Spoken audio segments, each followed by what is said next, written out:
मुहाजिर कौमी मूवमेंट के चेयरमैन आफाक अहमद के खिलाफ कंटेनर जलाने के मुकदमे की कार्रवाई वकला की हड़ताल के बायस बगैर किसी कार्रवाई के मुलतवी कर दी गई।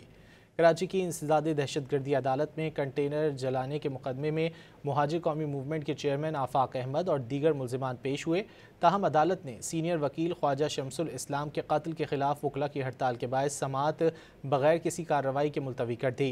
दौरान समात अदालत ने तफ्तीशी अफसरान को हिदायत की कि आइंदा समात पर गवाहों को पेशी के लिए पाबंद किया जाए। अदालत ने समात 16 अगस्त तक मुलतवी कर दी। इस्तिगासा ने मौक़िफ़ इख्तियार किया कि आफाक अहमद पर ऑडियो मैसेज के ज़रिए कारकुनों को उकसाने की कोशिश का इल्ज़ाम है। आफाक अहमद की ईमा पर कंटेनर नजर आतिश किया गया। कंटेनर से चीनी की बोरियां भी चोरी हुईं। मुल्जिमान ने तस्लीम किया कि कंटेनर जलाने का हुक्म आफाक अहमद ने दिया था। आफाक अहमद और दीगर के खिलाफ लांढी थाने में मुकदमा दर्ज है।